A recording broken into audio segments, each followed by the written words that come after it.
Hello, I'm Afonso, and you're tuned in to the Night Story Flow. Tonight, we dive into a story about memory and silence. This is the tale of Eleanor Hayes and a room that refused to stay empty. Eleanor had always been drawn to old things.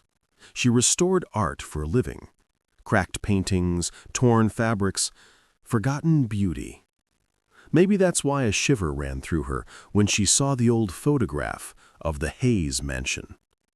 It was the home of her great-aunt Margaret, a woman she only vaguely remembered from her childhood. And after her death, the house had passed to Eleanor, the last of the Hayes line. When she arrived, the sky was the color of ashes. The iron gates screamed as she pushed them open, their hinges rusted with time. The path was overgrown, heavy with organic weeds that scratched her ankles. The house stood tall, weary, with windows like blind eyes. And yet, it felt alive, watching. Something was waiting. The air inside was stale, the kind of silence that felt heavy, almost physical. Dust floated lazily in the stale air, reflecting the dim light from the broken windows. Eleanor moved slowly, each creak of the floorboards echoing through the hall. Portraits hung along the corridor, faces of ancestors with empty eyes that seemed to follow her. She ran her fingers along a frame. It was Margaret, younger, smiling faintly. But behind her, barely visible, the outline of an ancient, dark door that Eleanor didn't remember seeing before. Days passed. Eleanor explored every room. The library, the office, the grand dining hall, each space seemed frozen in time, laden with memories. Until one afternoon, she felt a draft where there shouldn't be one. It came from behind a narrow door in the back corner of the library, partially hidden by an old, towering bookshelf. The air was colder there, and the faint scent of mold seeped through the cracks. She pushed it aside. There it was, a door, small, painted over long ago. The handle was cold, as if it hadn't been touched in years. It was locked. But when she leaned down, a floorboard creaked beneath her. Under it, a small brass key. It was waiting for her. The lock turned with a heavy click. The air escaping from the room was colder than the rest of the house, permeated with the scent of mold and age. Inside, a small space. A narrow bed, a desk, and an oval mirror, cracked near the top. But there was something else. A book lying open on the desk. A diary. The name on the first page, Margaret Hayes. At first, the entries were simple. Notes about the weather, her garden, her loneliness. Then they changed. They whisper at night, one line read. They know my name. I tried closing the door, but the whispers seep through the cracks. Eleanor frowned.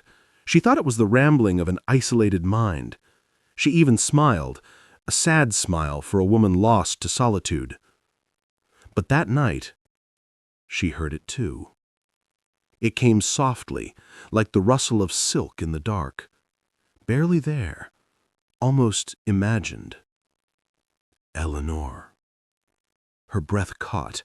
She turned, flashlight trembling, scanning the shadows. Nothing. She told herself it was the wind, the old house sighing. She went back to bed. But when she passed the mirror on her way out, something strange caught her eye. In the reflection, her back was turned, but behind her, the faint outline of another figure, pale and still. When she turned around, the room was empty. Eleanor couldn't sleep. The whispers came again, louder, closer. Eleanor, listen, help me. She covered her ears, but it was inside her head now. She grabbed the diary, desperate to understand. "They say I can't leave," Margaret had written. "That the room remembers me, that it feeds on my loneliness. They want someone new." The mirror began to fog, though the air was cold. Letters started forming across the glass, one by one. "I see you." Eleanor backed away, her heart racing. In the glass, her reflection smiled, but her real face didn't move. "Who are you?" she whispered. The reflection tilted its head, still smiling. "You know me. You came back." "Back?" Eleanor gasped. "I've never been here before." Eleanor staggered back, cold sweat running down her spine. "I've never been here before." Images flashed behind her eyes. A storm, screeching tires, a crash. She saw herself in a car, headlights swallowed by rain, the house appearing through the mist. She had come here once before, seeking shelter, but she never left that night. The whispers weren't calling her. They were welcoming her home. The lights flickered, the air grew heavier. The diary on the desk flipped its own pages faster and faster until it stopped. One final sentence appeared at the bottom. "If you hear them, don't answer." But Eleanor had already spoken. "What do you want?" she whispered. The whispers grew louder, overlapping voices.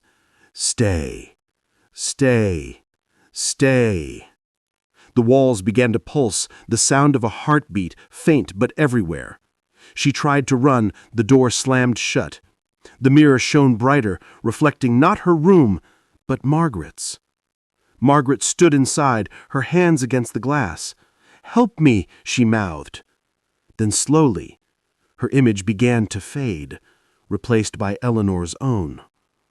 She pressed her palms against the mirror. It felt warm. Her reflection smiled once more, but now it was in control. "Now you understand."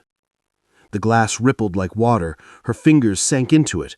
Then her hands, her arms, her face swallowed by the mirror's cool surface. And the whispering stopped. The next morning the house was silent. The wind carried dust through open windows. The door of the small room stood ajar. A neighbor, Edward, knocked on the front door. He'd heard crying during the night. No one answered. He stepped inside, calling her name. The diary was open on the desk. On the last page, a new line had been written. "They always come back to listen."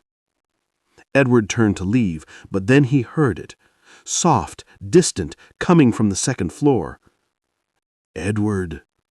He froze, because Edward was his name. The police never found Eleanor. The house was left abandoned once more. But sometimes, when the wind blows just right, you can hear faint whispers from the upper floor. "Eleanor. Edward. Margaret." They say the room remembers every voice that's ever answered, and it's always listening, waiting for a new name. Would you answer if it called yours? This was The Whispering Room, a story from the shadows of memory and madness. If you enjoyed this story, subscribe to Night Story Flow, where every whisper becomes a tale.